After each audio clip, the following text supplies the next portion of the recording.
तो हाँ भाई करें शुरू। तो आज की इस वीडियो के अंदर हम कंपेयर करने वाले हैं मोटोरोला G73 को Realme 10 Pro से। और इसके पीछे रीजन है, दोनों ही 20,000 रुपए में मिलते हैं और दोनों ही 5G फोन है और दोनों के अंदर मस्त इंडोर के अंदर भी 5G मिलता है। बट मोटोरोला के पास एडवांटेज ये है कि इसमें 13 5G के बैंड दिए हैं और Realme के अंदर 7 5G के बैंड हैं। बाकी यहाँ पर मोटोरोला थोड़ी सी हार्डवेयर में भी एडवांटेज ले जाते हैं, जैसे कि इसके अंदर NFC है, ब्लूटूथ 5.3 है और साथ ही ट्रिपल कैरियर एग्रीगेशन सपोर्ट। तो मोटोरोला ने इस मामले में सारा हार्डवेयर तगड़ा दिया है। और इसी तरीके से अगर आपको हमारी वीडियो तगड़ी लगे तो चैनल को सब्सक्राइब जरूर कर देना और वीडियो पर एम करते हैं 10,000 लाइक का, लाइक ठोके भी कर मत जाना।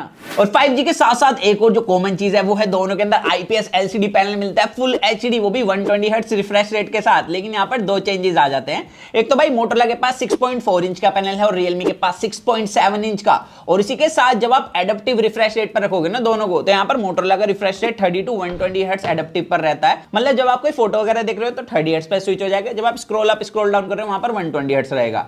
और इसी तरीके से Realme में एडेप्टिव पर रहता है 60 to 120 हर्ट्ज। तो यहाँ पर मोटोरोला के पास ये एडवांटेज आ जाती है, जिसकी वजह से जो बैटरी कंजप्शन है डिस्प्ले की वो थोड़ी कम हो जाती है। बट जो Realme के भाई बेजल्स है ना, ये मोटोरोला कंपैरिजन में काफी कम है। इवन जब मैं कंटेंट देख रहा था तो मेरे को इसकी ब्राइटनेस भी ज्यादा लगी है।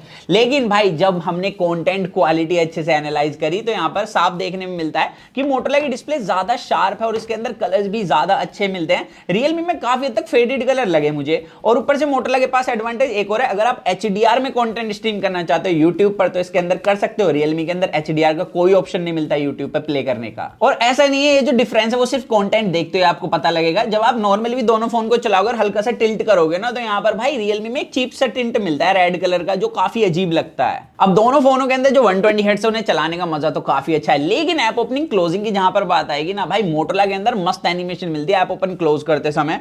लेकिन Realme के अंदर एनिमेशन ही नहीं है, ऐसा लगता है यहाँ पर इन्होंने लाइटर UI यूज कराओ। और ऊपर से जो Realme की रीडिंग और राइटिंग स्पीड है ना स्टोरेज की, वो काफी कम है मोटोरोला के कंपैरिजन में। बाकी यहाँ पर UI एक्सपीरियंस की बात करें तो दोनों के अंदर ही आपको भाई प्री इंस्टॉल्ड एप्लीकेशन मिल जाती है, लेकिन Realme के अंदर काफी ज्यादा है। और अगर आपको मोटोरोला के अंदर भाई प्री इंस्टॉल्ड एप्लीकेशन नहीं चाहिए, जैसे कि आजकल कंट्रोवर्सी चल रही है, किसी की यूनिट के अंदर मिल रही है, किसी के अंदर नहीं मिल रही, हमारी में भी नहीं मिली थी, तो ऐसे इस वजह से जब सेटअप करते हो ना फोन को फर्स्ट टाइम, वहां पर ऑप्शंस आते हैं तो पहले पढ़ लो, उसके बाद इनेबल करो। और हमने भाई सोच समझ के इनेबल करा जब भी हमें कोई भी प्री इंस्टॉल एप्लीकेशन नहीं मिली है। और यहाँ पर भाई Realme के अंदर तो तगड़ा ही सीन है, इसके अंदर एक तो ब्लोटवेयर ज्यादा मिलता है, हालांकि ब्लोटवेयर को आप इंस्टॉल कर सकते हो। यहाँ पर हॉट ऐप हॉट गेम मिलता है, उन्हें भी आप डिसेबल कर सकते हो। बट यहाँ पर चीप एक्सपीरियंस मेरे को वो लगा, जब आप कोई इंस्टॉल करते हो एप्लीकेशन तो आपको काफी सारे सजेशन मिल जाते हैं कि इस ऐप को भी आप इंस्टॉल कर लो, इसको भी कर लो। वो Realme 10 Pro Plus के अंदर इन्होंने रिमूव कर दिया, लेकिन 10 Pro के अंदर अभी भी मैं ये चीज फेस कर रहा हूं। तो यहाँ पर एक तरीके से चीप एक्सपीरियंस मिलता है, वहीं पर मोटोरोला के अंदर काफी हद तक क्लीन एक्सपीरियंस है इसके कंपैरिजन में।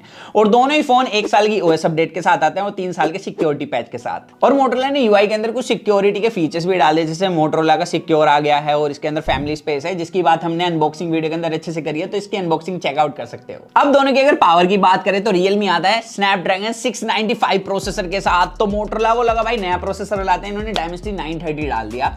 अब यहाँ पर जैसे हमने ऑन पेपर में देखा था 930 ज्यादा पावरफुल प्रोसेसर है 695 कंपैरिजन में, तो हमें चुल हो गई, हमने टेस्टिंग रन करा दी।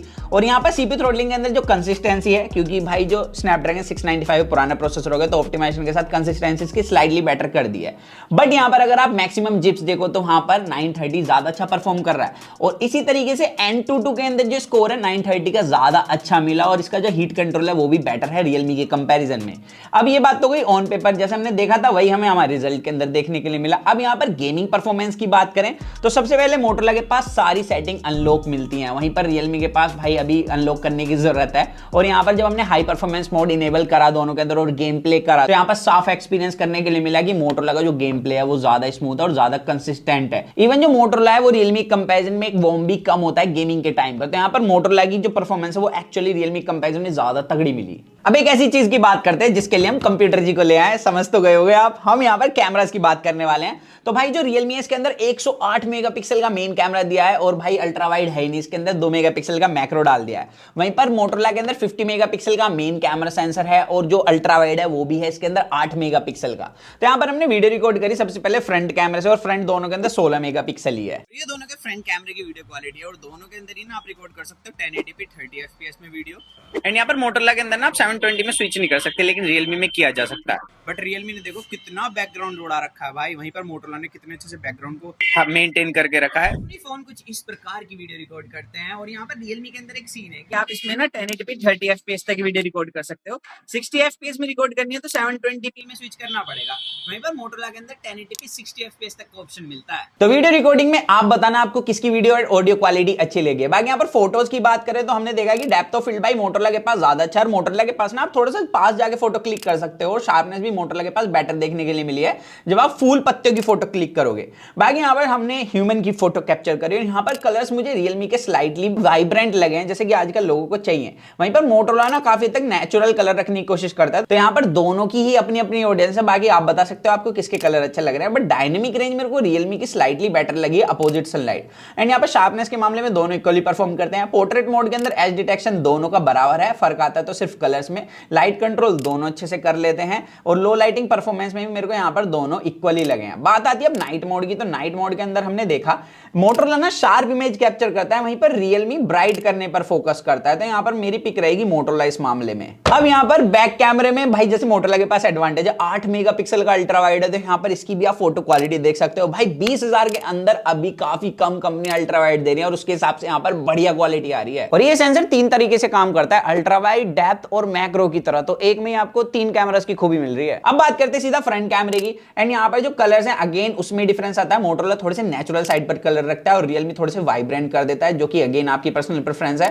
बट यहाँ पर मेरे को लगता है कि 20,000 में ना दोनों ही काफी अच्छे कैमरास के साथ आते हैं। बट यहाँ पर कलर्स जो है वो टोटली आप पर डिपेंड करेंगे कि आपको क्या पसंद है। तो कैमरे के मामले में तो दोनों भाई अलग अलग सिचुएशन में अच्छा परफॉर्म करते हैं, तो ये टोटली आप पर डिपेंड करेगा कि आपको किसके कैमरा अच्छे लगे, वो आप मुझे जरूर बताना कमेंट्स में। अब यहाँ पर दोनों की बिल्ड और इन हैंड फील की बात करें तो बिल्ड में तो सीधा सा है भाई, दोनों प्लास्टिक के साथ आते हैं, मतलब साइड फ्रेम प्लास्टिक है, बैक प्लास्टिक है, और डिजाइन में कहीं ना कहीं मुझे रियलमी का लुक ज्यादा अच्छा लगा है। बट यहाँ पर अगर कंफर्ट की बात की जाएगी तो भाई मोटोरोला को पिक करूंगा, क्योंकि यहाँ पर भाई काफी कंफर्टेबल और बेटर फील होता है रियलमी के कंपैरिजन में। अब यहाँ पर थोड़ा सा ना हैप्टिक की बात कर लेते हैं, जो कि मेरे को लगता है भाई काफी कमाल के हैं मोटोरोला के अंदर इस प्राइस रेंज में। मतलब इसके हैप्टिक्स की जो इंटेंसिटी है वो काफी अच्छी है, रियलमी में तो फील ही नहीं होते। और भाई यहाँ पर स्टीरियो स्पीकर्स है दोनों ही फोनों के अंदर। एंड यहाँ पर रियलमी के स्टीरियो स्पीकर्स ना लाउड हैं, लेकिन यहाँ पर अगर क्लियरिटी की बात आएगी तो मोटोरोला के स्पीकर्स ज्यादा क्लियर फील होते हैं। बाकी दोनों के अंदर साइड माउंटेड फिंगरप्रिंट सेंसर है, क्योंकि दोनों आईपीएस एलसीडी पैनल के साथ आते हैं, और स्पीड रिकॉग्निशन दोनों की तेज है। अब बात आती है यहाँ पर बैटरी की, क्योंकि दोनों के अंदर 5000 mAh का बैटरी दिया है। बट यहाँ पर थोड़ा सा डिफरेंस है, लाइक जो रियलमी 33 वोल्ट की फास्ट चार्जिंग के साथ आता है, मोटोरोला आता है 30 वोल्ट की फास्ट चार्जिंग के साथ। इसी वजह से जो रियलमी का फोन है वो 3-4 मिनट पहले चार्ज हो जाता है। बाकी यहाँ पर बैटरी बैकअप के बारे में बताएं तो मेरे को मोटोरोला का बैटरी बैकअप ज्यादा सॉलिड लगा है। उसके पीछे रीजन है क्योंकि इसमें ना ब्लोटवेयर कम है, जिसकी वजह से बैकग्राउंड थ्रेड कम रन होते हैं। और हमने पास्ट में भी देखा है कि मोटोरोला की जो ऑप्टिमाइजेशन है बैटरी को लेकर वो काफी अच्छी है। 4000 mAh की बैटरी के साथ भी एक दिन का बैटरी बैकअप दिलवा देता है। तो यहाँ पर मोटोरोला का ऑल ओवर बैटरी बैकअप मेरे को ज्यादा तगड़ा लगा है रियलमी कंपैरिजन में। तो नो डाउट 20,000 रुपए में दोनों ही फोन काफी अच्छी चॉइस है। लेकिन अगर आप पिक करना चाहते हो एक सिक्योर फोन जिसके अंदर आपको भाई कम ब्लोटवेयर मिले, तो डेफिनेटली मोटोरोला ज्यादा अच्छी पिक है।